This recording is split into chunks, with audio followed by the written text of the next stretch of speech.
pull this together. Yeah.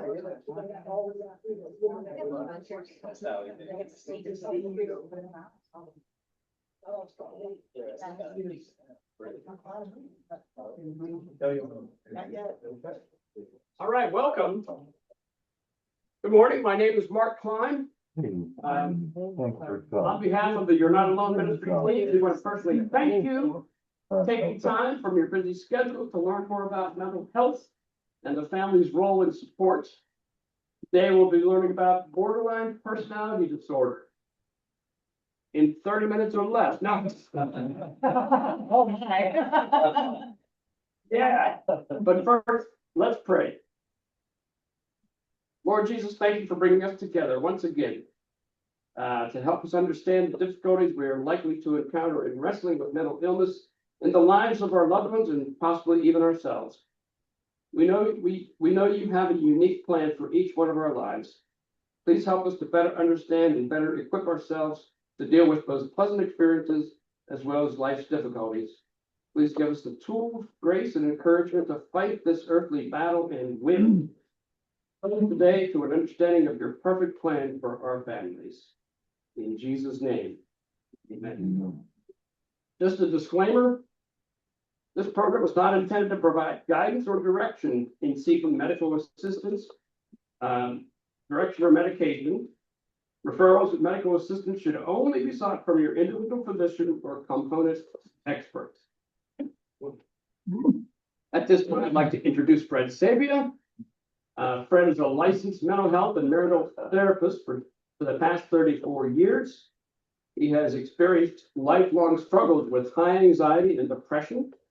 He founded and facilitated a Christian men's support group for 8 years. He has a seminary degree in theology and postgraduate studies in Christian counseling and spirituality, studying in Rome, Italy for 2 years. And he has provided pro bono counseling services with men at the Winchester Rescue Mission for 5 years.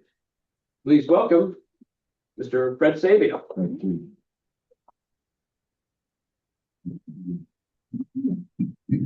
My phone. There you go. Should be good. Yep. Hey.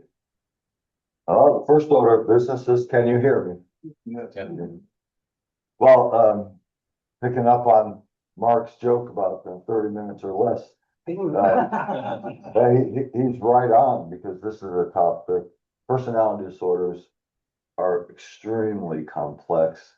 And when Alan asked me to do the presentation, this is about my 4th presentation. I did a 5th one at Braddock Street United Methodist Church, and this is the most challenging because of how complex it is. So I ask you to bear with me for 2 reasons. One, I just mentioned, it's very complex, and 2, I am a tech dunce, and when I put together the PowerPoint, I got things out of order, so I'm going to switch it back and forth. So please extend some grace to me because of my ignorance about that. I want to start with a little funny. Today I'm going to be using a lot of initials. You got personality disorders, PDO. You have borderline personality disorder, which is the subject of, that's BPD. You have a form of therapy called DBT, dialectical behavioral therapy. DBT relies a lot on CBT, cognitive behavioral therapy. So I thought I would do this. Let's get the initials out of the way by me just saying A, B, C, D, E, F, G, H, I, J, K, L, M, N, Q, R, S, T, U, V, W, X, Y, Z. And now we can all go home. Thank you for attending. Okay. So, yeah, there's a lot of information here. I do at the end of the last part have a case history, so we can look forward to that. But this is very didactic. In other words, teaching.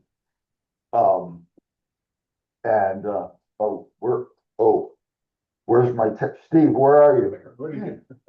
There you go. He's right here. Okay. Okay, so that's the motivation. Oh, yeah. Oh, we know this already.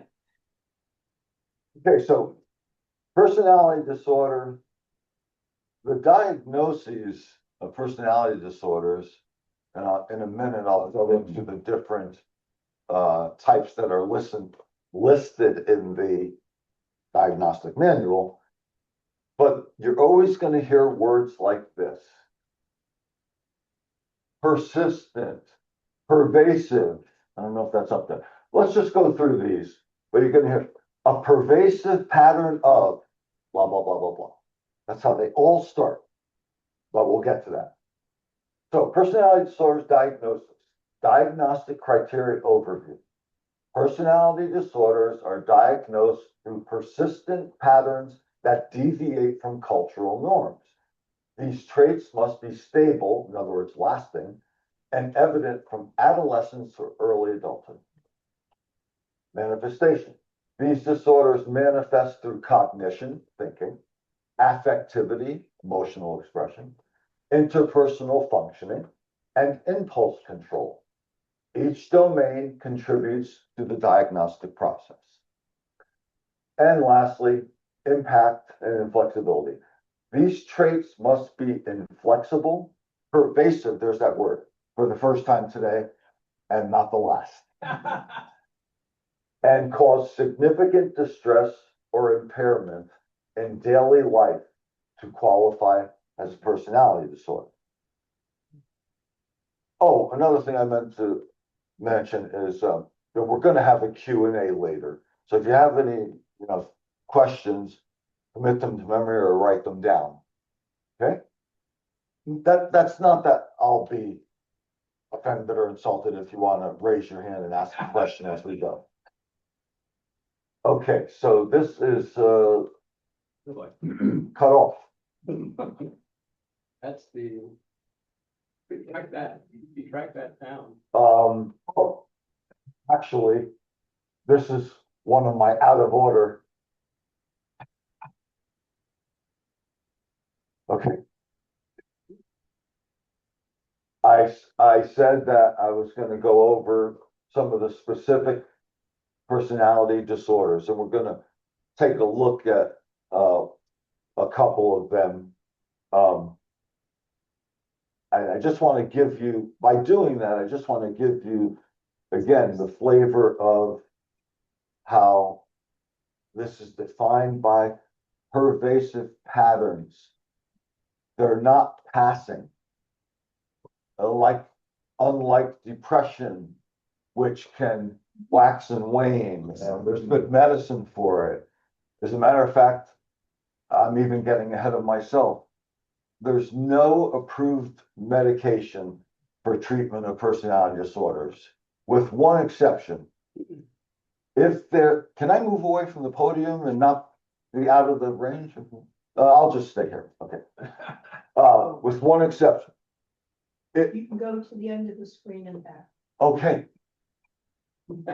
If within any of these subtypes, there are significant mood instability, mood variation, bipolar disorder, the mania, but that's not their primary diagnosis. You can use medication, mood stabilizer.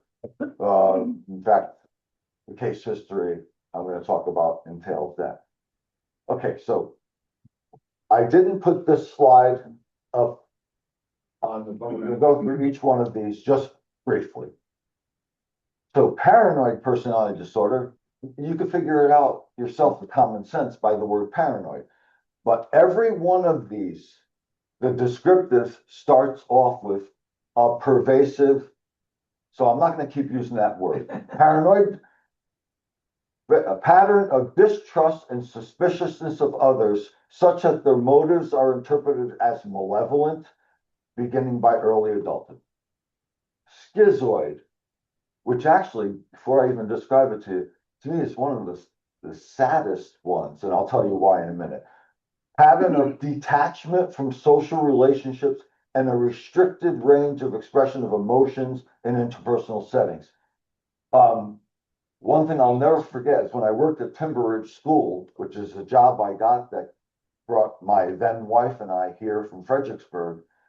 There was a young man, we went to events, we took them on day trips and we went to see sporting events and different things, and shopping and stuff like that. We went to a sporting event, all of us, workers and the boys, were sitting together having a grand old time, and he was way up in the corner of the bleachers by himself. And that's how he always was. And here's the description: detachment from social relationships. Schizotypal, I'm inclined not to go into. Yeah, matter of fact, I don't even have that on here. Remember I talked about the complexity of the topic? That just gets people confused, including me. Antisocial, again, common sense. Pattern of disregard for and violation of the rights of others. Borderline personality disorder is our topic of the day, so I'm not going to go into that right now. Histrionic personality disorder. By a show of hands, who knows what histrionic means? Over emotion. Over emotional, over drama. They use the term, drama king, drama queen, Pattern of excessive emotionality. Actually, you're right, Deborah. Excessive emotionality and attention seeking. And so the person can be very flamboyant and very extreme with their emotions, and it's all attention-seeking behavior. Narcissistic personality disorder, and I do have something I want to pause and add to this. A pattern of grandiosity in fantasy or actual behavior, need for admiration, and lack of empathy. I want to just pause here. Give you my own personal input based on my 34 years of clinical experience. You would think, again, common sense, that a narcissistic person had an outsized ego, big ego. My experience of it has been just the opposite. It's a compensatory pattern of behaviors that stems from a very fragile ego. If you drew it on if I was an artist, which I'm not, that's why I don't draw on whiteboards, you'd see this little ego, and then you see these layers of ways that the person, following patterns in their life of behavior, has built up defenses against their fragile ego being wounded, and so they go to the opposite extreme. They are grandiose. They are the best. Yep. They are the hero. But sadly, the hidden story is just the opposite. That's my personal, I never read that in a book. That's the personal conclusion I came to in encountering narcissistic people. Who can guess what percentage of the population? Oh, before I ask the question, there's a big difference between the diagnosis of any one of these and people having traits of some of this stuff. We all have traits of some of this stuff. That's right. Who at sometimes doesn't want to be with people, but that doesn't make you schizoid, right? Okay, so who can guess the percentage of the population that has narcissistic traits? Any time in their lives? 10%. Anytime in their lives. 100%. Thank you. I need a fist pump for that. That's the second time you nailed it.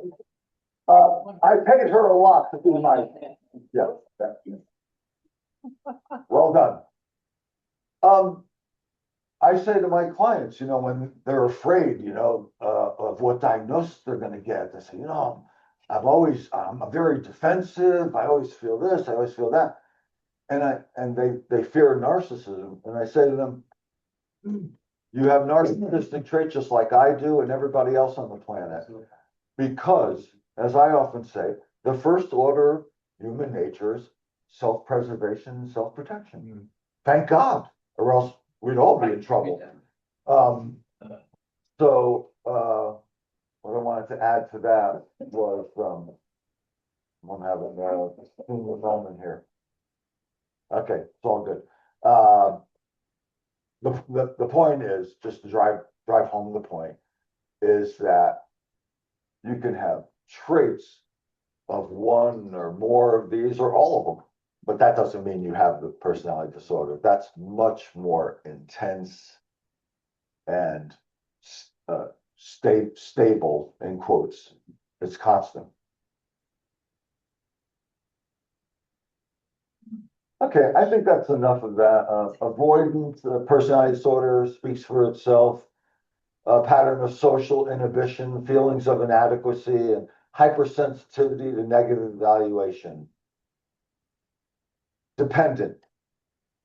Excessive need to be taken care of that leads to submissive and clinging behavior and fears of separation. And of course, my career, it's been about 50-50, mental health and marital counseling. And can't tell you how many clients I've had, marital couples, where they stay in the relationship because of patterns of dependency. Oh my gosh, if I lose my husband, even though he treats me like you know what, then who am I? And what will I do? And how will I survive on my own? That comes from, I mean, if we were focusing on that today, I'd go into family history, childhood, growing up, where patterns started early of being overly dependent and not having good ego strengths and good building self-confidence, things like that. And finally, obsessive compulsive personality disorder. This even surprised me back in the day when I first learned about it, because OCD is usually on axis 1, which now I've stumbled onto. If the diagnostic manual isn't complicated enough, let me give it to you sort of straight. Axis 1 has, your mood disorders, your anxiety disorders, your adjustment disorders, and so on. Axis 2, they created a different category and they were wise to do it, because this is a different animal. As I said, there's really no medication for it. There's medication for all of the other diagnoses on axis 1, except maybe adjustment disorder, anyway, I won't go into adjustment disorder, but they did. So the OCD is on both axes, and talk about complexity. It could be hard to weed out, is this just an axis 1 thing that responds well to, to some medication? There's some good medications for OCD. My dear sister, my one and only sister, I have 3 brothers. She has suffered from severe OCD and hoarding and all this other stuff. But she's 77 years old. I had a conversation with her about 6 months ago, and I said, Annette, because I had visited her. She had piles of things in her house, and you had to make a pathway to walk to the kitchen. I said, Annette, there's really good therapy for this, starting with medication that helps reduce obsessive thinking. And she said, Fred, I'm 77 years old, and she's a divorced woman who never got remarried. And she said, I have no motivation to start now. So that was the end of that. But anyway, I could spend more time on that, but not going to do that. And of course, Marcus is watching the clock, right? Marcus is looking at me as I say, Fred, are you going to get to BPD? Okay. Let us press on to DBT. I'm sorry, BPD. How come it's not working? Probably at the last slide, try going back. Said they were out of order, try going back. I'm pressing both buttons.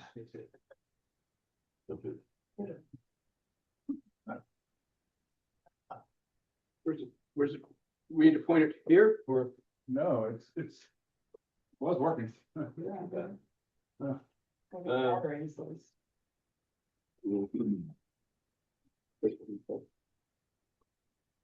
We started? Don't need a battery. Take the battery. What the battery?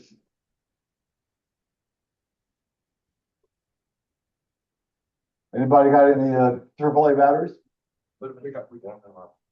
Battery's good. Battery's good. Press the keyboard button. Keyboard. Did you change it from there? I'm not. Lord, need an assist here.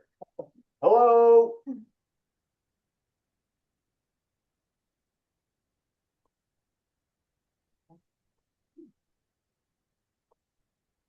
Told you I was a tech dunce. Not you. You.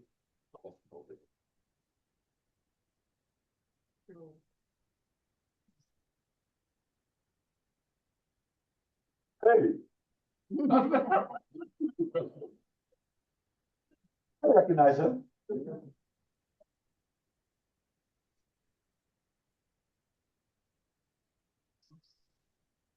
We will take a commercial break for technical difficulty. Question, Yes, sir. a lot of these, like what personality disorder, is PDO, what's the O stand for? Personality disorder, Personality disorder is DO, what is PDO? personality disorder. Oh, disorder, okay. Yes, Disorder, yeah, okay, DO is disorder. yeah. Any other questions while we're trying to get the technology? Comments, input? Can someone have more than one? Oh, yeah. That's rare. Yeah, okay. That's rare. They can have a primary diagnosis of a personality disorder and then have traits of another, for sure. Okay. There you go. Good question. All right. So is this gonna work again? I want to welcome you all here to. Great. Welcome, Mr. Fred Saban. This is part comedy. Yeah. Okay. BPD, borderline personality disorder, Restart. is a mental health condition characterized by pervasive patterns of instability of mood, self-image, and interpersonal relationships, as well as marked impulsivity. Notice I put it in all caps. Fear of abandonment and chronic feelings of emptiness further compound the complexity of this disorder. Individuals with BPD often experience intense and rapidly shifting emotions, have difficulty regulating their emotions, and engage in impulsive behaviors. BPD impacts a person's interpersonal and occupational functioning, and they are high utilizers of healthcare and are hard to treat. For people who have this, I can't have more empathy. This not only, and the family. What? How about their family, the people that they're around? Can never explain that. It's like they say in AA, you know, alcoholism is a family disease because it affects the whole family system. People take on different roles and so on. So you're absolutely right. Yeah. Yeah. All right.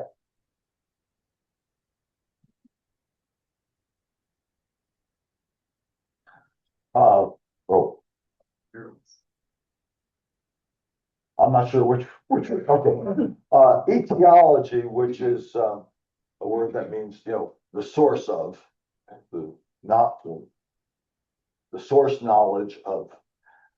So the scientific study of the causes, origins, or reasons behind a disease or abnormal condition, that's what that means. Scientific study.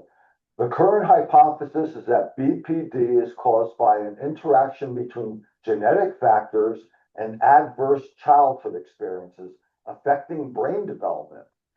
In my experience, I lean much more heavily in the direction of adverse childhood experiences. For example, I don't even know, maybe people here who are smarter than I, like Dr. Andy and others, definitely Deborah, what genetic factors could be possible developing borderline. I'm skeptical about that finding, but we don't need to linger here long. Does anybody have any thoughts on that? What would be a genetic factor for developing all these symptoms of BPD? It beats me. Even if a parent had it, Yeah, parent. even if a parent had it, Yeah, family history. And I've never encountered that in 34 years. That's part of why I'm skeptical. okay. Wow. Okay. Good point. Yeah. Good question. Yeah, My niece has it and her grandmother had it. okay. Okay. But here's my offering to that. I don't think I'm spending too much time on this. I don't think there's a correlation in a genetic way. I think it's learned behaviors and passed on intergenerationally. That's my take on it. How you break that cycle. Yeah. Yeah. How do you break it? Yeah. You break it when it's like, excuse me for bringing up a very sad subject, but when you have intergenerational patterns of sexual abuse and incest, how do you break it? One person says, no, No more. this goes no further in our That's right. generational line. Right. That is not a genetic That's right. based, that's a behavioral. CBT. Yeah. How are we doing on time, Marcus? Well, I'm gonna reset the clock for you, so, you keep going. I'll thank you for checking in, but, keep going. You back in some more. Daylight savings. I'll let you know. Okay, so, going back to all the initials, let me just put this out there. You notice at the top, DSM-5TR. The DSM, they revised this, as the knowledge changes over the years and the research. So this is the Diagnostic and Statistical Manual of Mental Disorders, 5th revision, textual revisions. So they're always revising it, and that is a good thing because the knowledge advanced. All right, that being said, borderline personality disorder, BPD, ABCDEFG, is a pervasive pattern of instability of interpersonal relationships, self-image, affects, and marked impulsivity. We already said that. So let's look through these 9 things. And as it says here, as indicated by 5 or more. Oh, wow. So this pertains to the science of diagnosis, which is a very tricky thing. I've known brilliant psychiatrists and psychologists who weren't real good at diagnosing. That's how hard it is. Human beings are much more complex than if Jesus waits 3,000 more years to come back for us, we'll never fully figure out the complexity of human nature. But this is what we have now. 1, frantic efforts to avoid real or imagined abandonment. And that is the keystone foundational. We could take all the rest of this down and just say all their behaviors and feelings and emotions stem from frantic efforts to avoid real or imagined abandonment, and I will illustrate this in the case history at the end. 2, a pattern of unstable and intense interpersonal relationships characterized by alternating between extremes of idealization and devaluation. In the language of human psychological defenses, this is called splitting. One extreme or another. Oh, boy. You're either, and one of my 3 children is a master of this. I'm either the best dad in the world or the worst. And these people tend to go to those extremes. 3, identity disturbance, markedly and persistently unstable self-image. This goes back, it has an echo, if you will, to what I said about narcissism, narcissistic personality disorder. It's very fragile ego. And that's a developmental thing. That depends on parenting, not to pin all the blame on parents, but it has to do with parenting, has to do with interaction with siblings, has to do with, I've known people, matter of fact, I had a session Wednesday night with a woman I've been seeing for a number of years, actually, and she never got around to telling me until recently that she was bullied all through school. I said, why did you never tell me? Well, I said it nicely. You never told me that. Funny, boy, now a lot of things make sense about her behavior. 4, impulsivity in at least 2 areas that are potentially self-damaging. For example, spending, substance abuse, reckless driving, sex, or binge eating. Also, I know of one client, it says spending. Okay, there it is. Okay, sorry. 5, recurrent suicidal behavior, gestures, threats, or self-mutilating behavior. What I have found is this is more a cry for help. That's not to say people with borderline personality disorder do have a high rate of attempted suicide, but a less than high rate of success. So that gives you you see the complaint, you see the nuances. This could be more a cry for attention and or help. Whereas, by contrast, people with severe depression, they're not trying to get attention, they're trying to kill themselves. Yeah. And men, especially, not to go off on a tangent, but let me see if I have this statistic right. Women, and I'm talking about as a result of depression, women attempt suicide 4 times as often as men, but men are 4 times as much successful. Yep. Women take pills, do this or that. Men have a dear friend who's in a major, severe life crisis. 75 years old, married 47 years. A couple months ago, his wife left him. He ended up in the fetal position. I know that he owns guns. And he said, Fred, I wanted to end it. Thank God he didn't. Anyway. Wow. You got the picture. That- Affective, i.e. emotional, instability due to a marked reactivity. These patients are very emotionally reactive. I'll say more about that later in the case history. For example, intense episodic dysphoria, which is low mood, anxiety, I would say, and or irritability. 7, chronic feelings of emptiness. This goes back to an unstable sense of self.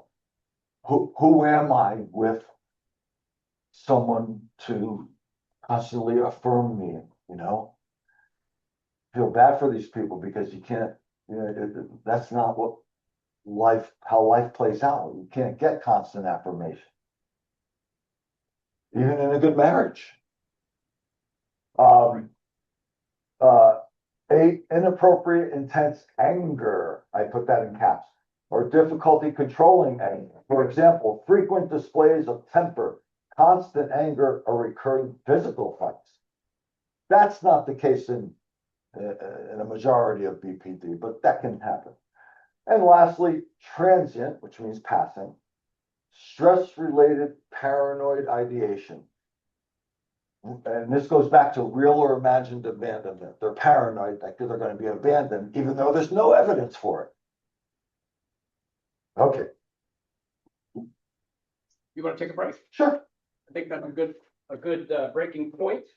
A lot of content. Why don't you leave the slide up here Yeah, so people can take note, yeah. who are taking notes, and we'll take a 10-minute break. All right. Get your drinks and snacks. We'll get into the treatment and the case history to end the day after a 10-minute break.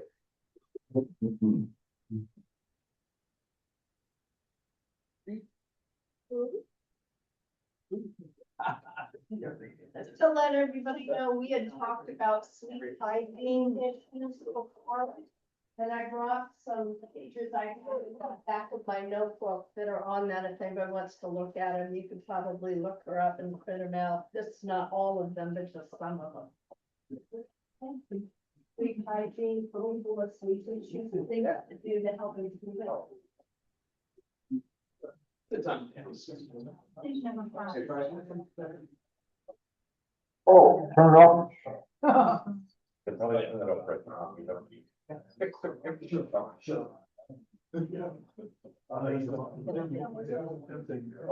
Oh, great.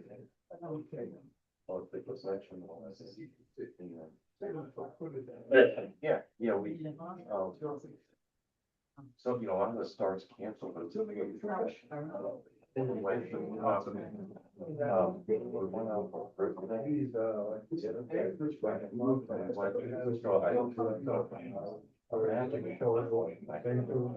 When I say show, it was magic. It was almost like. Looking forward to it. Like a. They really did. But magic, but. Yeah. A lot of things. And it would not.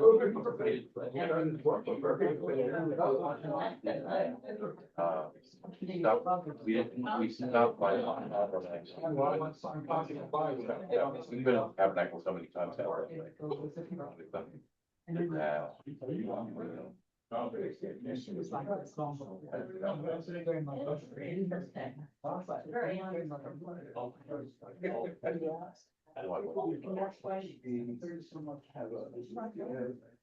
There's probably. You know,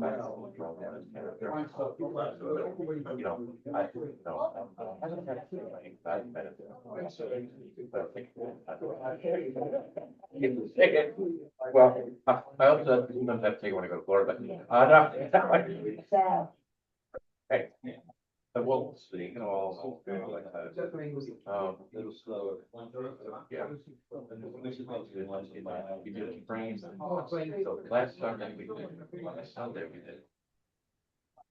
Oh, yeah. Right now, doing crazy. You take an old, they rework an old train. It's a very short. We want sugar. Okay, that's where I live. That's good. And my family thought, Yeah. mother and father would be back. And Yeah. father would go. And then my brother. The 411 Ridge Road. It's not up to. And then all of this, the work that she takes. She used to be in the hall. Yeah. I can go out there.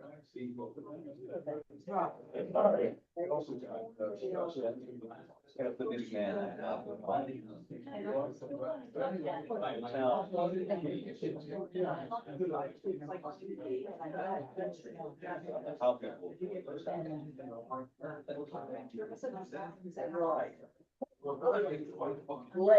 Yeah, that's just. We I go back. And my wife, we bought a house. We lived there for 2 years. 4 kids there. Sold it, yes, sold it to a developer. Well,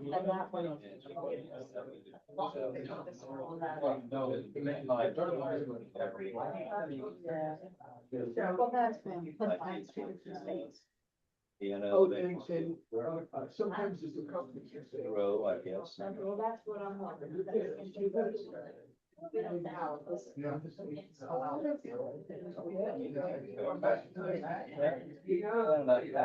It was.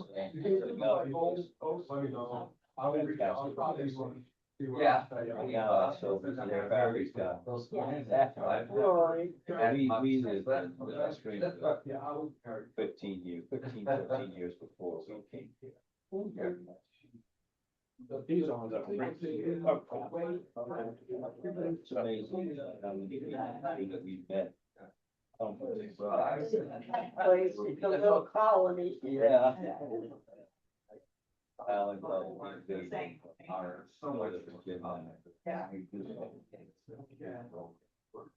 think it's inevitable. Well, and just. Areas, that's the place with jobs are. All schools like we're saying. So. Yeah, it's really, and we're very content. Yeah, we're close to Alan. Well, we love it. His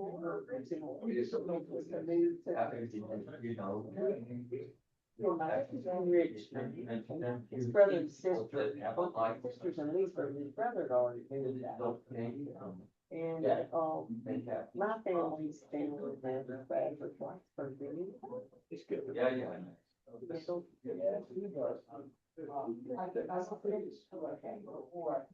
Oh, yeah, both day. it, I agree. Yeah. I was getting in it with this mentality.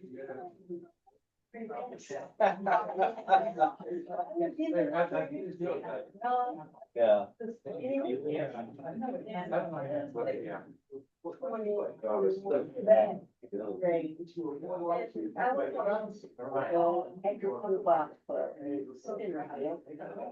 And they're right. That's where it's just worth it. Keep looking in Lynchburg and. Yeah, not much. I got that too. Oh, good. Yeah. Yeah, because.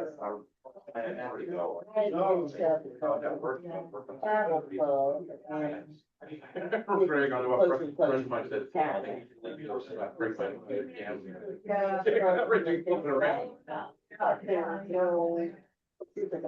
Yeah, yeah, yeah. That's problem. One of the big problems. Yeah. Yeah. He lived in Vienna. I guess he told you he was. I lived well in the town. How's your life been? Doing good. Staying with all the smoke and stuff. You're, oh, yeah, that must, definitely affect you. Yeah. Humidity goes right up. But you're not food sort of friends? No, Oh, they're all kind of bad. Yeah. oh, yeah, of course. Before I'm. Over. Really bad. Yeah, yeah. They just take it. Very cough, so. Around. One thing I figured is coffee. Yeah, that always triggers it, it's irritating, you're very. Oh,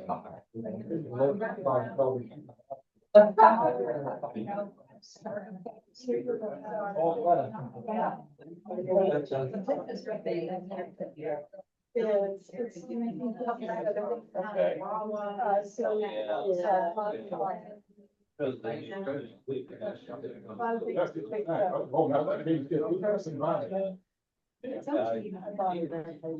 Yeah, we're very happy. We go back. Okay.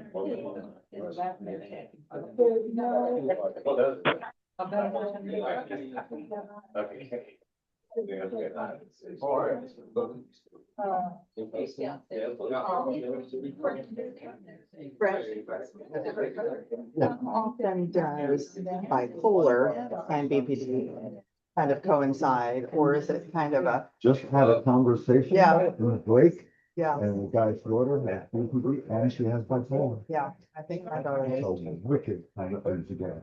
My daughter, yeah, she's only 18, but she's been in treatment since she's 8. So, God bless them. you know, which are- Very skilled.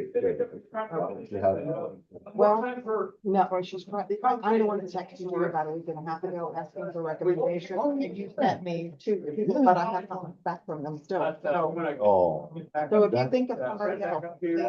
that makes me angry. I know. Return calls. It's unethical. Yeah. Right back up there and get Mark back over there. Yeah, yeah.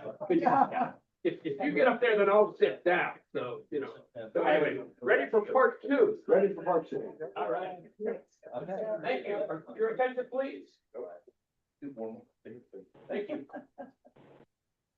All right. Moving right along, and I think we're doing good on time. Enough for Q and A at the end and. Okay. I don't know where this is gonna, oh, hey, I got it right.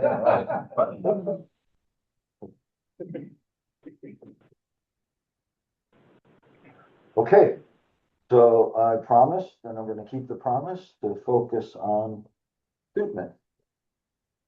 Here's another one of the initials, DBT. And by the way, in case I forget to say, in fact, somebody just commented to me in the break and had a nice conversation. And he said to me, his daughter has BPD and having a hard time finding a skilled therapist. This takes learning a specific set of skills. Not all, he said, a lot of therapists that he's encountered don't even want to touch treating this. It's complexity, it's difficulty making progress, and so a lot of people shy away from it. So, in the literature, in the research, I read these 2 things. It might be up here, but anyway, 2 things it entails. The research says there's no approved medication for this disorder. The first line of treatment is intensive psychotherapy. And that's what I'm referring to, that you have to be well schooled and trained in. Or you not only might you not be able to help them, you might make it worse. So dialectical behavioral therapy is the treatment of choice for BPD. What is it? It's a type of psychotherapy which is based on cognitive behavioral therapy, but it's specially adapted for people who experience emotions very intensely, accent on very. It helps people understand how thinking affects emotions and behavior. Dialectical, let me pause there. I don't mean just be a show off. I say this humbly. This takes me back to my seminary days. I was in the seminary, got my bachelor's degree while I was in the seminary in theology, but we had to minor in philosophy. Dialectical, which means, well,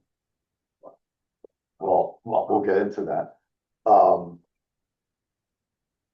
In philosophy, I want to say it was Hegel. He used this dialectical therapy, and I'm just going to illustrate it with an example in a moment. But let's go through dialectical. What does it mean? It means combining opposite ideas. It focuses on helping people accept the reality of their lives and behaviors, as well as helping them learn to change their lives, including their unhelpful behaviors. It was developed in the 1970s by Marshall Linehan. DBT has proven to be effective for treating a wide range of mental health conditions, including BPD, suicidal behavior, PTSD, depression, and more.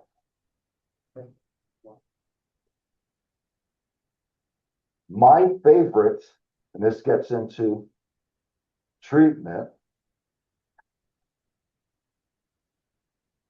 my favorite dialectical, and Hegel, if I've got the guy right, it could be another philosopher, it doesn't matter. We're not here to learn philosophy.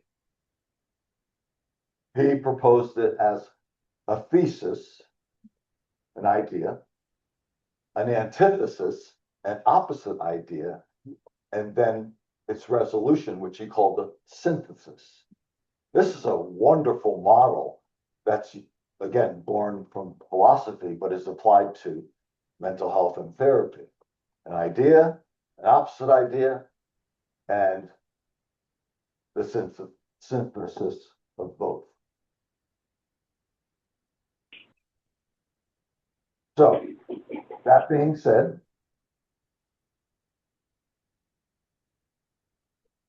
bear with me, I got my case history here. All right, this is where I get a little bit overwhelmed. We already did that. Already did that. This is what remains. Okay. Here's my DBT includes, thank God, a lot of very helpful worksheet homework. Very helpful identifying of the opposite thoughts and then how to bring them together to some kind of resolution. And my very favorite is called the Wise Mind Skill. I don't have this up there. I actually, in the back of my mind, I thought maybe I should make multiple copies for this as a handout, but I can explain it. So, Wise Mind Skill works in this way. You have emotional mind, reasonable mind, and wise mind. And here are the descriptors. Emotional mind, 4 things. We do or say things without thinking. Facts, reason, and logic are not important. There's automatic negative thoughts that occur frequently. Reality may be distorted. That's emotional mind. Reasonable mind, values and feelings are not important. Knowledge and intellect rule.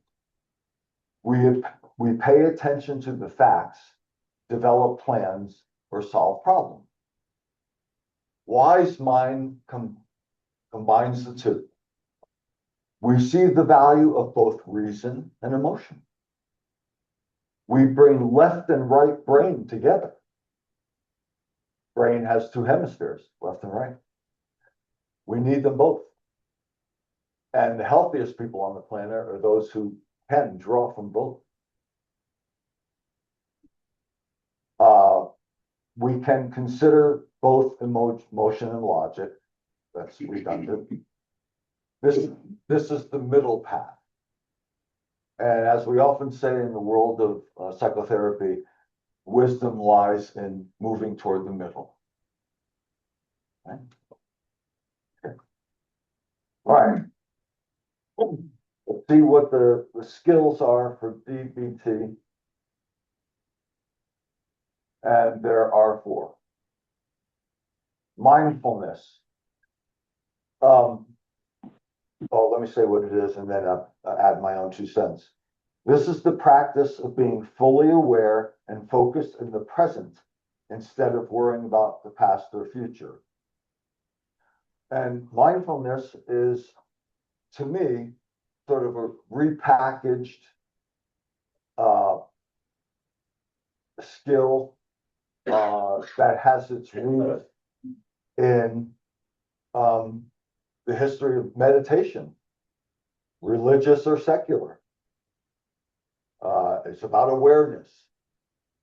Every form of meditation, including what I call mindfulness meditation, starts with relaxation of the body, focusing on your breathing, and then the different forms of meditation take different pathways, but it all is of a piece, if you will. It's all there's a wholeness to it.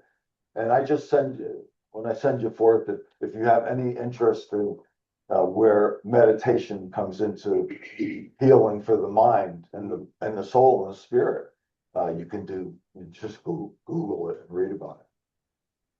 The second skill that they teach patients, distress tolerance. People with BPD will often say to you, and that's going to be included in my case history, I'm overwhelmed with my emotional distress. And they present with very poor skills at not only tolerating distress, but navigating it and being healthier mentally by learning skills at tolerance. That's why it involves managing your emotions in difficult or stressful situations. Now, like I said before, all of us struggle with the emotional distress over one thing or another, or how long or how short. And what that needs is developing the ability to manage your emotions in difficult or stressful situations, which is life. Difficult, stressful. Third, interpersonal effectiveness. This means understanding how to ask for what you want and need, and setting boundaries while maintaining respect for yourself and others. The $99,000 word there is boundaries. There's very poor setting of boundaries in people with BPD and many other disorders. And finally, emotional regulation. This is also a little bit redundant, but it's still important. This means being more aware of and having more control over your emotions. BPD patients, again, report that these are my words, how I would summarize it, out of control. My emotions are running amok and I'm helpless to do anything about it. Well, no, you're not. You can learn skills to do better at that. So DBT is a very skill-based approach. It is, as I said, the treatment of choice, DBT, for BB. I can't even keep track of all the initials. That's why I say. That's why I say the alphabet. Yeah. Okay. And last but not least, and I don't have a slide for it. I'm just going to talk to you about it. A case history. Let's. Yeah.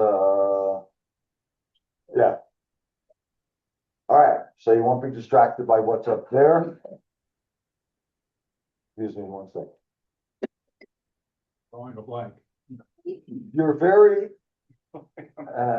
I grew up Italian American, and you're very stunad presenter today.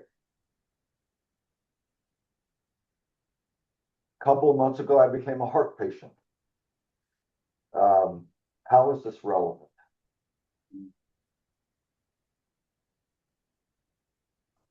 It's relevant in the sense of we often know, sometimes without a shadow of a doubt, what is good or bad for us. but we don't adhere to the good. St. Paul talks about this in the 7th chapter of his letter to the Romans, where he knows what the right thing to do is, but he does the wrong thing. Right. You know, who will save me from this body of death? Thanks be to God through our Lord Jesus Christ. So your therapist, this is a very personal note.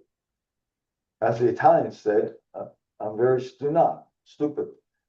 I was having chest pains for months and months and shortness of breath. And I would just take a break from the work I was doing and take a few breaths and be fine. So, make a long story short, I go off to a scheduled doctor appointment. I didn't even make a doctor appointment to address it. I go off to a doctor's appointment and he asked me, you know, at the end of the session, he says, is there anything else I should know about your health? I said, well, I wasn't going to bring this up, but I've been having chest pains. Chest pains and shortness of breath. And you know how doctors, no offense, Andy, you know how doctors today are talking to you, but they got their, you know, now they use their electronic devices, sometimes handwritten notes. He looks up at me and he says, well, how long does it last? And I said, oh, just a minute or two. I take a few deep breaths and I'm okay. And he looks at me and he says, if it lasts more than 2 or 3 minutes, call 911. You're having a heart attack. So he orders a stress test. I go off for the stress test. And I have social plans that afternoon. I went for an 8:15 stress test. I thought they were going to send me home. I thought it was angina. I thought they were going to send me home with a blood thinner or something like that. Or, you know, just, hey, stop smoking. They said, you're not going anywhere. I landed in the hospital for 4 days and came out with 2 stents. But still on the break, what did I do? So human nature. Yep. We have such self-destructive tendencies.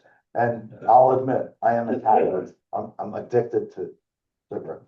But I'm trying. Okay, case history.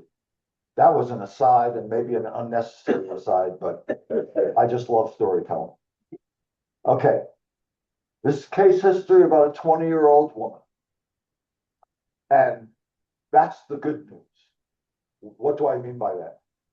The earlier an age at which they get the diagnosis, the better the prognosis. I've had clients who never went for therapy. They come in their 40s, 30s, 40s, 50s. And that's much harder to treat because their behaviors have become habitual. We talk about the neural pathways in the brain. They've been thinking this way and acting this way for so many years. They don't know any other way. And I want to throw one other thing in here that I forgot to write down, but I'm glad I remembered it. Another reason why personality disorders are so hard to treat is because of a word I left out. Personality disorders are also called in the literature and in the DSM characterological disorders. So what am I getting at? Think about this. The person's personality, their very character is shaped around this dysfunctional inner world that they have. And so if they come for therapy at all, they come and they're very highly resistant and defensive because, and I've heard clients say this, you're trying to change my personality. Oh, wow. Yeah. And so they will dig in their heels because I am who I am. I'm not here for you to change me, you know. So again, another side note about how hard it is to treat. And I have found the hardest personality disorder to treat is narcissistic personality disorder because of this one. There's other factors, but this is the main one for me. They come in and the first thing they hear that they don't like, you never see them again. Yeah. Wow. Because of the fragile ego of the narcissist. Okay. So this 20-year-old woman, childhood history, you've got to look at that first and last. Her childhood history stems from a relationship with her mother who suffered from severe depression. And in the client's words, quote, my mother was emotionally unavailable. For example, the patient remembers being put in timeout and left alone. She described sitting on the stairs between the first and second floor, left alone, even though she was crying and in great distress, calling for her mother. But her mother, either, not to blame the mother, but the mother suffered from severe depression. That comes in as a complicating factor. But the mother maybe thought that, no, she needs to do this timeout, do the time for the wrong that she said or did. And it's not my job to go comfort her. She's got to suffer the consequences. But in this case, and in a lot of cases, that's the genesis. That's where it started. That she formed the belief that no one would ever be there for her emotional distress state. And so I wrote, thus began her, meaning the 20-year-old, thus began her intense fear, indeed her terror of emotional abandonment, which gradually became a belief that no one would ever be there to love, support, or help her. This became, in the words, going back to the first 5 minutes of the presentation, a pervasive pattern which she globalized to everyone, family, friends, romantic partners, anyone and everyone. In one unforgettable session, she described her life to me. Quote, it's like being in constant emotional pain. I am hypervigilant and hypersensitive to any signs that I might be abandoned and rejected. In the case of this patient, she described, my boyfriend can have just a slight change in his facial expression, and I will react to that like, oh, he's gonna leave, he's gonna break up with me. So continuing on, about being in constant emotional pain. A side note, but a very important one, is that she can be said to have an overactive amygdala. Okay, so here's some brain science. This was discovered serendipitously through working with traumatized war veterans, working with people with PTSD, where they had the patient talk about their most difficult life experience. And let's stay with combat veterans. They're bloody, loud noise, bombs and everything.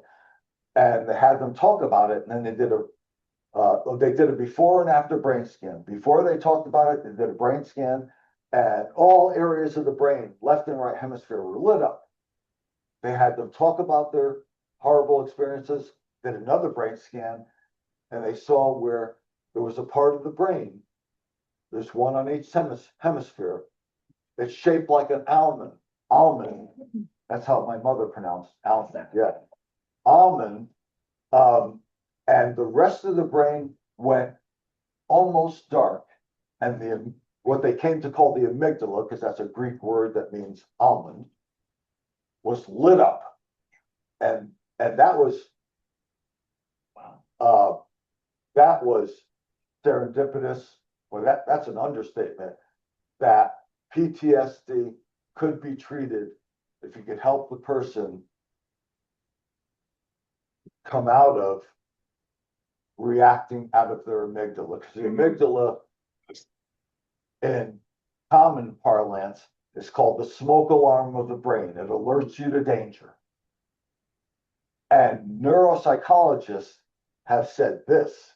Don't ask me how they figure this stuff out, but it makes perfect sense to me. The human brain is hardwired for safety. Think about the implications of that. How safe is this world? How safe is the world of your most intimate relationships? That's the worst. That's among the worst things. My friend, I told you, is 75 years old. His wife left him. He ended up in the fetal position. The brain is hardwired for safety. No wonder why there's so much mental illness, so much emotional distress, because life isn't very safe. The advantage that people of faith have is put our trust in someone who will, quote, I will never leave you nor forsake you. So some of my patients over the years, they have a double whammy. They have their illness and they have no belief in a higher power or something that can help them through prayer, meditation, so on. Okay. Rounding out the presentation, then we'll go to Q&A. This same patient said that, and she was familiar with the language of the amygdala. She said, my amygdala works overtime. Moreover, in a misguided way of coping, she pushes people away. Remember that this has a frantic fear of abandonment. But listen to the behavior that she engages in to avoid that. She pushes people away and keeps them at arm's length before they can abandon her, making matters worse, resulting in further misery and deep, profound, and protracted loneliness, a feeling that no one will ever be there for her emotionally, psychologically. And she concluded with these remarks, and I quote, it's BPD. My BPD, it's brutal. It's relentless. It's every single negative adjective imaginable. And that is the suffering, my friends, of people with severe BPD. And that is something to grieve, to pray for these people. And the answer is intensive psychotherapy. Thank you for listening.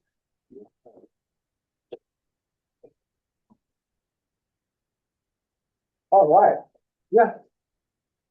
Yeah, there's something, how does the amygdala, BPD, PTSD, the relationship there, but is there any relationship between the amygdala? And if so, is the hyperactivity of the amygdala perhaps the genetic substrate? There might be some truth to that. I don't think they know for sure yet. And I think that's why they try to cover all their bases when they say this is a combination of genetic and behavioral and, and child development factors. But what is the core part of your question? The core part is there any relationship between the amygdala lighting up in some of the BPD? And if so, if the amygdala being a structure that is pre-programmed, before birth, then couldn't we say that there could be some genetic factor? I guess you can, but in my clinical experience, it's not so much something that's pre-programmed, it's what their life has been like. Take the combat veteran. Combat veteran had been living a mentally healthy life his whole life. And he goes off to war and comes back a different person, and it's the amygdala that is damaged. Now, I will tell you, I hope this answers your question, because it's something I didn't mention before, but I did want to, so I thank you for your question. The treatment of choice for PTSD, where the amygdala lights up and it works on overtime, is called EMDR, which stands for, here's more initials, oh boy. A, B, C, D, E. Yeah. I move. Yeah, eye movement desensitization and reprocessing. It entails a technique that was discovered. I've overused this word today, but I'm going to say it again, serendipitously. I'll tell you a story of how this got started. There was a woman therapist counseling a woman client, and the woman client had been severely abused as a child from a very young age. And this was early on in therapy, so the therapist is getting the history. The client was talking, what's the word I want, graphically, of the things she suffered, the abuse she suffered as a kid. And she went into dissociation, meaning that as she talked about it, it was as if it was happening right then and there. And she started to freak out. No, get off me. No, don't touch me there. Don't do this. Don't hit me. Don't hit me. And the therapist's job is to get the patient back in the now, back into a place of safety. And nothing the therapist did work. The therapist said, you know, Jane, maybe touched her on the shoulder, you know, I'm your therapist, you know, Mary, you're here with me, you're safe. That didn't work. Jane, look around at the wall hangings I have and describe them to me. Nothing helped. Well, out of nowhere, the patient's eyes start to dart around. I saw this in a sci-fi movie one time. I can't remember the name of the movie. Wow. Anyway, her eyes start to dart around, and she calmed down, and she came back into, and that led to a series. This took place over years of that therapist going to other therapists, neurologists, psychiatrists. Have you ever seen anything like this before? I started darting around, and she was okay. And then the advent of brain scans, and then the work with combat veterans. By the way, on the subject of combat veterans, decades ago, the treatment of choice was group therapy. The theory was get all the combat veterans together talking about their horrific experience and they'll get better. They got worse. Okay, so thanks be to God, just like God's, you know, helps sort of in human developmental history, the advance of knowledge and science, you know, centuries ago, they had no antibiotics. People, yeah, the lifespans were, you know, now we don't blink at some illnesses. But I digress. They came up with this EMDR, and I can attest to you from experience that this works. And they don't have to come back for repeated sessions unless they've been multiply traumatized. What do I mean by that? Horrific childhood, and became a combat veteran with all the bombs going off and everything like this. I was trained over 20 years ago in what I call the sister method of EMDR, EMI, more initials. Eye movement integration. You're having a good time, aren't you? I like when people laugh. Eye movement integration. And I thank God to this day that I was trained in that method, because I know therapists who have said to me, and I've read this online, that sometimes EMDR can actually re-traumatize a person. I've been practicing EMI with my clients, whether they were sexually abused, combat veterans, and you name it, all kinds of abuse and all kinds of damage to the amygdala. I've been using EMI, which is a softer version of EMDR, since 2002. What's that, 24 years, and have never had anybody re-traumatized. And moreover, only a couple of clients had to come back for multiple treatments because they had multiple traumas. So thank God we have that, because there's no medication for PTSD that heals the amygdala. Other questions?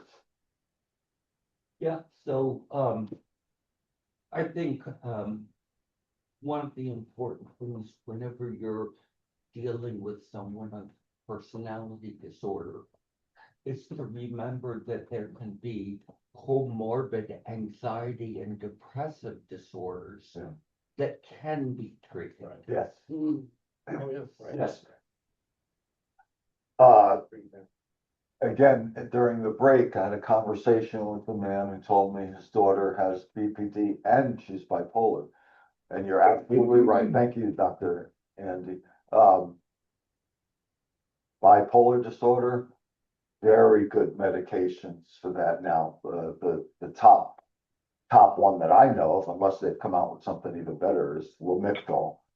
I've seen patients who have gone, their lives were a train wreck for 30 years, and they get on Lamictal and they said, this is the first time I feel like a normal human being. Amen. Yeah, so it's almost a miracle drug, I don't, almost. Helen. Say, I mean, maybe you weren't saying, I shouldn't say that. I interpreted this. Okay. So an element of this is an intense ego, which keeps them from getting help. People with personality Yeah. disorders from getting help. Or a fragile ego. A fragile ego that keeps them from getting help. You said in some instances, maybe they're 40 and they come in finally to get help. What is an example of an event that would prompt them to do that?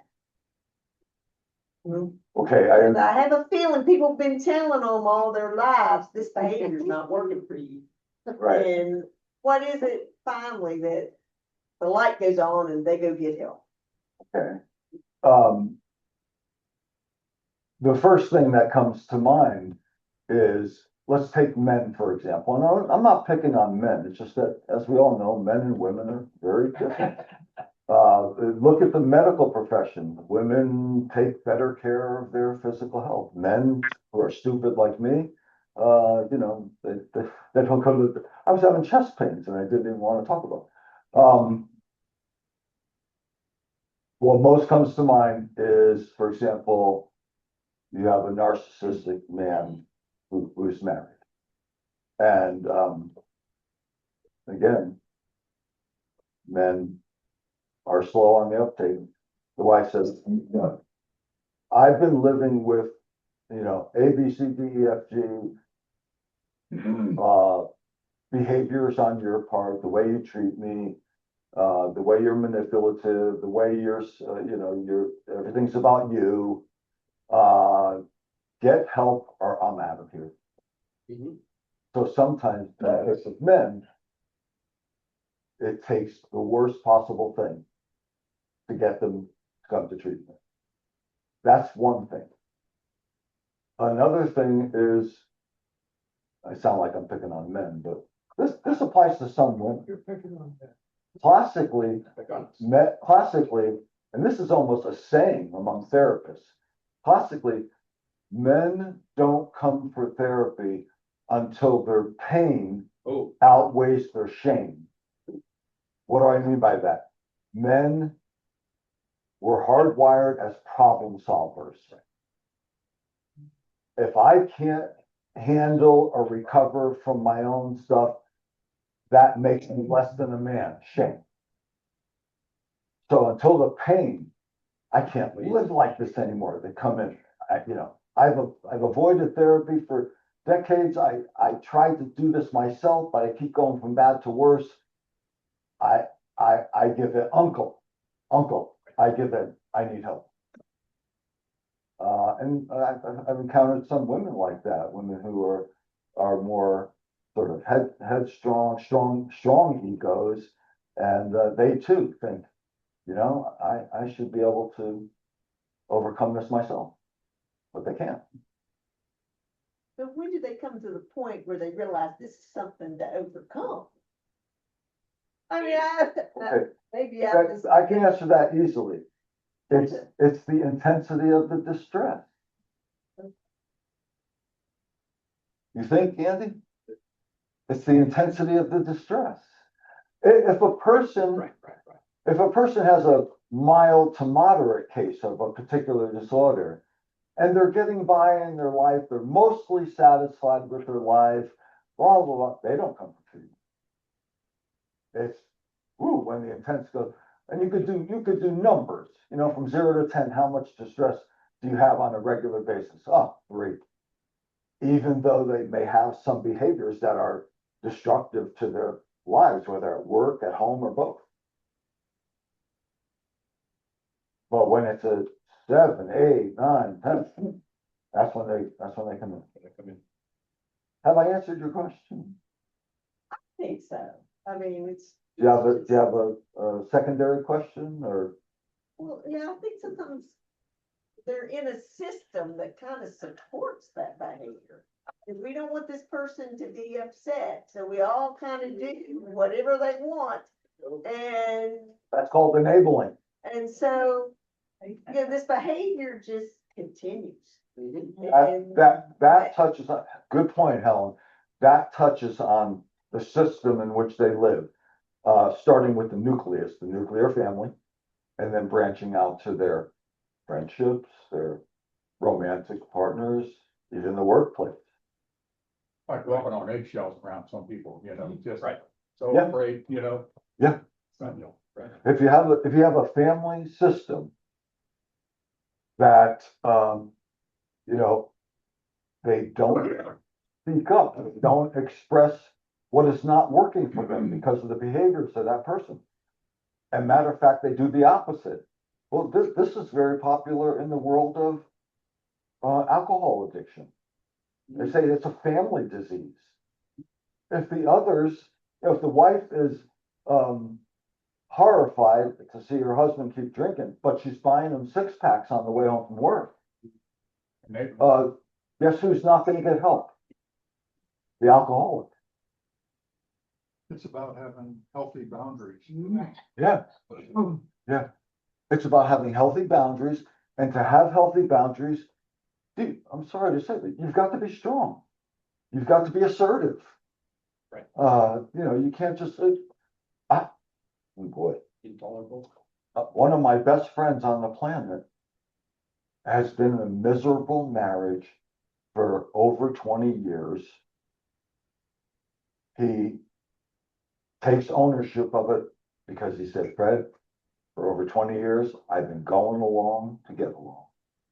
And now I find myself, I don't even want to be in this marriage, but if I leave her, I'm afraid she's going to harm herself. It's sad.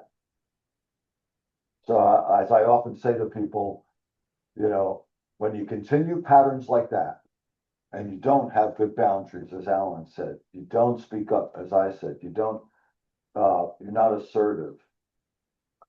Let's take it in the context of a marriage. You're going to do one of two things in the end. You're either going to divorce or you're going to stay miserably married.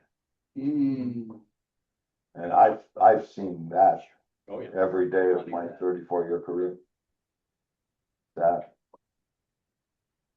I have a comment and a rhetorical question, which will tell where they come politically. The first one is that you can sometimes have 2 personality disorders. And I wonder if there are any of our leaders in the government who have both narcissistic. You gave yourself away there. Have narcissistic and paranoid. Yeah, the second question is, should we support people who have personality disorders, particularly their behaviors? So you don't need to answer, I just wanted to. As you said, a rhetorical question, but I'll throw in my 2 cents. I don't have any personal, I shouldn't touch that. I don't have any personal experience of patients who have had 2 personality disorders, but I have had patients who have primary personality disorder and then they have traits of others. Yeah, that I agree with. What about your tips for your interactions with the borderline personality disorder that is not in treatment, maybe doesn't desire to be in treatment, but they're very destructive in their relationships. So is setting boundaries of saying, okay, I love you, but if you're yelling on the phone, I'm You answered your own question. I'm not sure if that's. Oh, that's a perfect example. You you make it clear. This is like in relationships that have a potential for abusiveness. You make it clear, make your boundaries clear. I am not going to sit and tolerate you putting me down. I'm gonna leave the room. Let's have a period of time out. If you can come back and treat me with respect, I'll deal with you. If you can't, we got a bigger problem. Maybe this relationship going, dissolving. But oftentimes, you're stuck kind of. What's the old expression? You can't you could pick your friends, but not your family. In some families, people feel very stuck because you have 20-something still living at home, or you have a minor at age 16 who's acting out all over the place, and they refuse treatment. In the case of minors, you can take them for treatment if you can drag them there, but you can't make them talk in therapy. I've had back in the day when I worked with teenagers, they would come in and I would say to the parents eventually, I said, I can't keep taking ethically, I can't keep taking your money. Your child comes in here and doesn't talk. With adults, goes back to, and we can sort of so bring all this together in a synthesis, like we talked about before, and say, you got to shore up your boundaries. You got to be crystal clear about what you're going to tolerate and what you're not going to tolerate, the changes you expect, and that you can't be their therapist, but they need help of some kind. And if they don't get it, then I'm going to do fill in the blanks. And that's up to the individual. So if a person rejects that borderline personality, what's the risk of mortality? The risk of suicidal ideation is extremely high. The risk of self-harm, like non-lethal cutting, and then the worst, actual suicide attempts. Yeah, you can't always stop that. You can. Now, this goes into a whole other subject in the field of psychology. You can arrange for the possibility of having an involuntary psychiatric hospitalization. Early in my career, I worked at Snowden at Fredericksburg, a psych hospital in Fredericksburg, and my job was to sit in on these. It was almost like a mini court case. They had a lawyer who acted as judge. They had an advocate for the patient, and then the advocate for the hospital was me. And very, very often the person needs to be inpatiented as approved by the judge by law, because they created so much havoc in their lives that it would be a danger to send them back out into their life. Aye. So how, I'm sorry,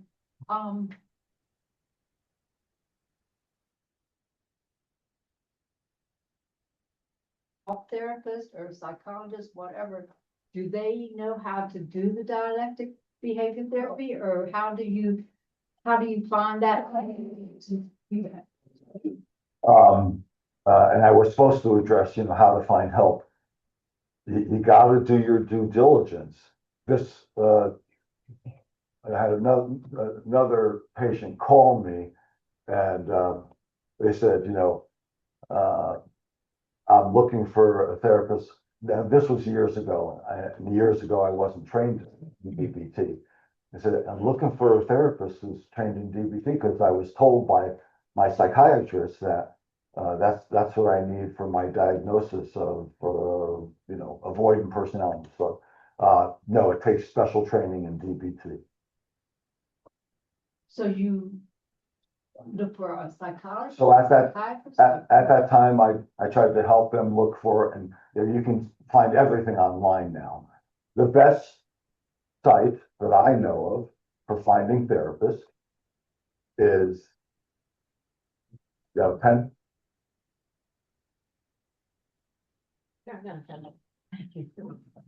Psychologytoday.com. Right. Right. I think, CBT has the most research behind it to help many different mental health disorders. Did you say CBT or GBT? CBT. CBT. When Aaron Beck first looked into this, Yeah. it was a radical idea.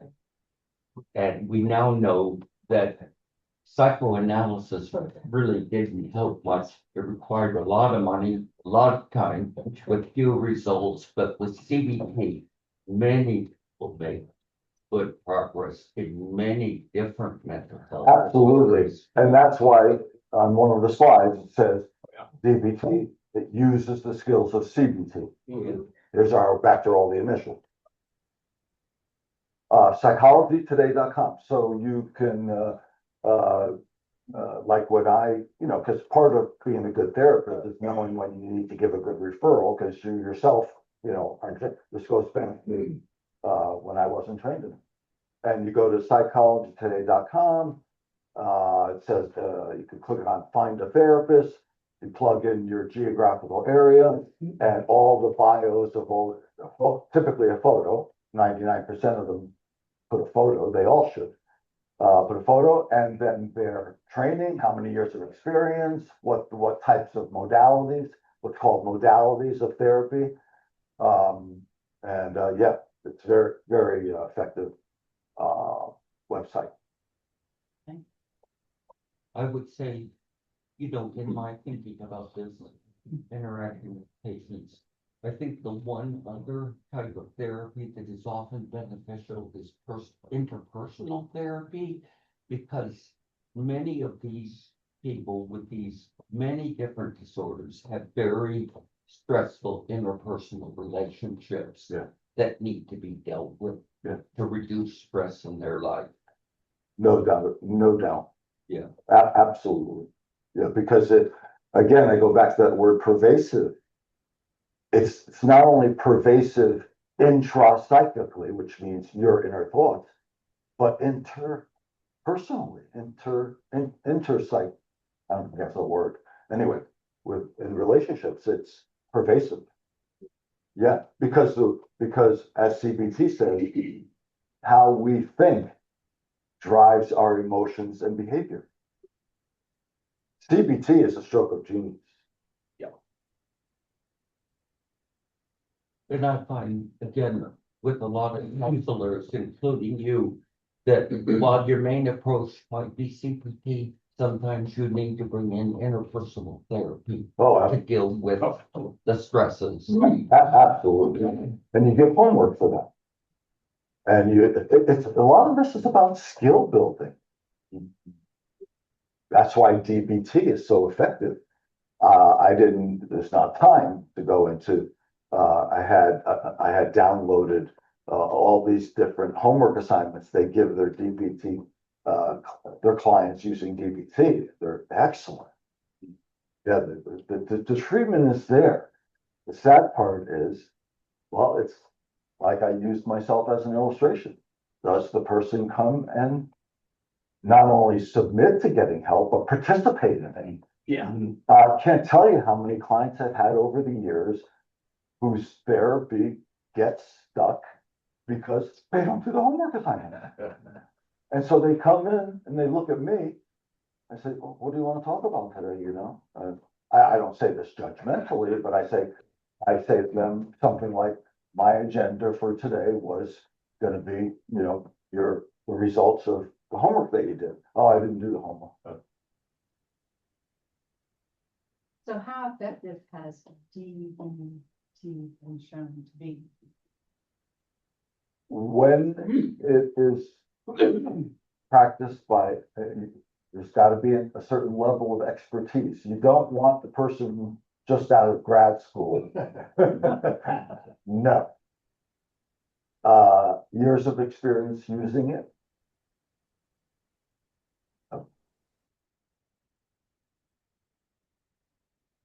And the quality of the doctor-patient relationship, which touches on another thing that I really like. I've always liked this. You know, as a therapist, I want to stay on the cutting edge, and I got to take this conference and that conference, and sometimes that drives me a little batty, you know? Because sometimes there's things I don't know, and then I feel like inadequate as a therapist because I don't know anything in this area. But research shows that when they canvass people who've been in talk therapy, had gone for psychotherapy, what are the top 3, 5, or whatever effective things that the therapist did that helped you? And in the top 3, all throughout these studies, is the relationship, the quality of the relationship between therapist and not so much all the techniques, quality of the relationship. That's called therapeutic rapport. I want to reinforce that. Research studies have shown that counselors who exhibit empathy and honesty are much more quickly trustful of them. And I believe if you go to a therapist 3 times, if you don't feel that, they're finding another therapist. Amen. That's right. Right. You heard it from a very wise mind. I've never had a patient that Fred wasn't successful with. Oh, How we doing? Anything else? Well, let's have another round of applause for.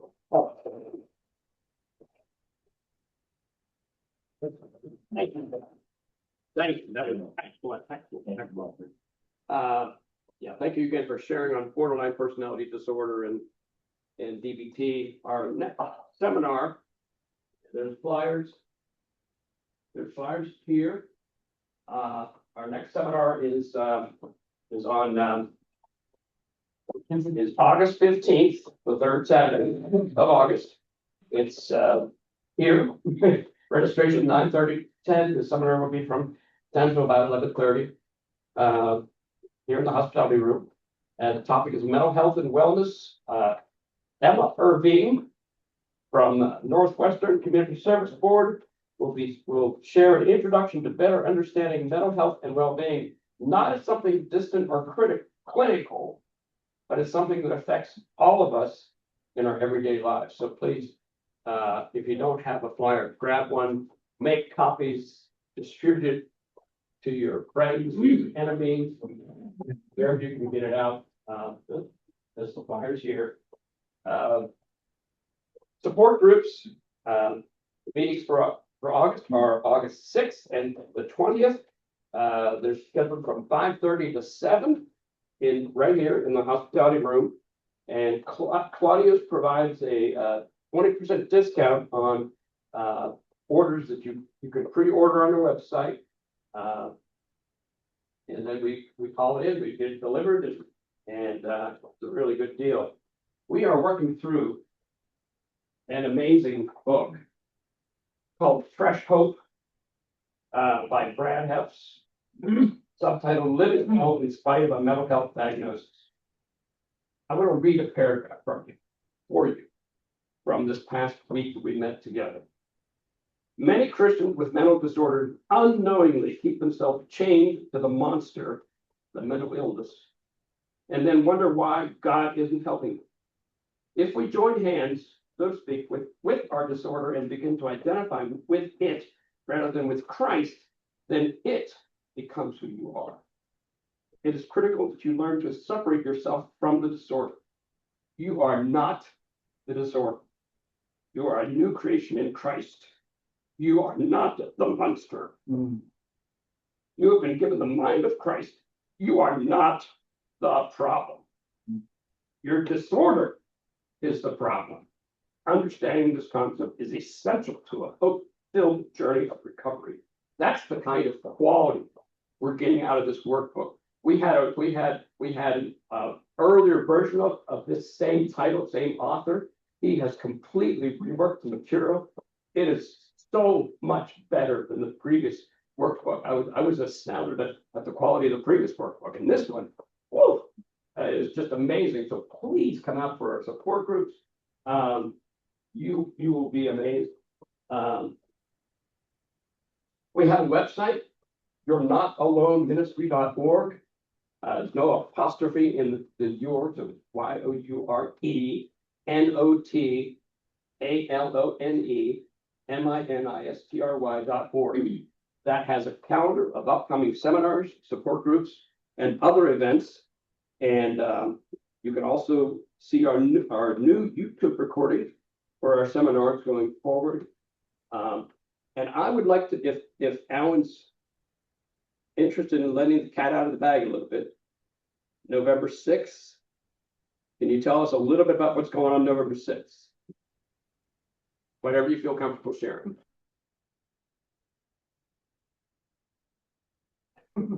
Well, you're not alone ministry. We formed 3 years ago to start sharing information about mental health. So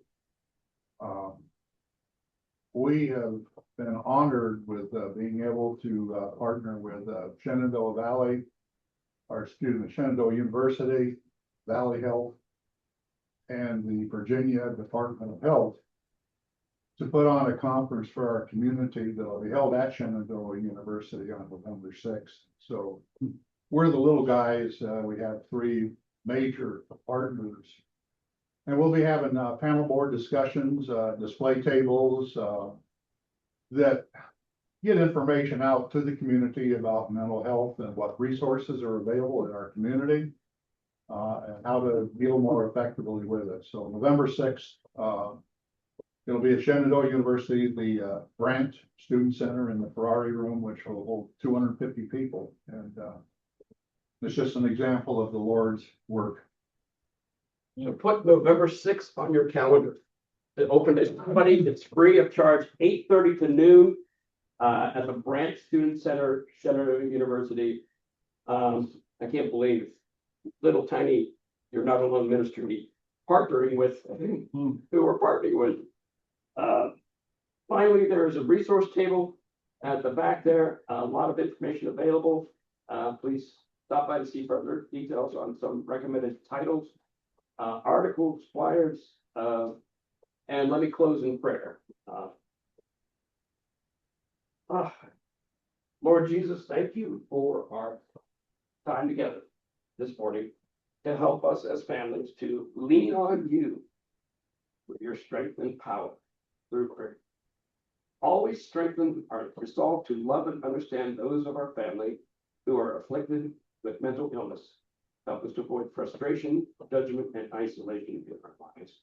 In our Lord's name, I pray. Thank you for coming back.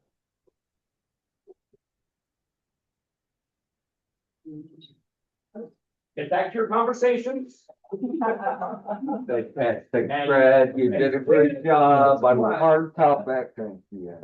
And thanks for your assist. Great questions and great input. Oh, yeah, watch your step there. Yeah. Steve, thank you so much. Sure.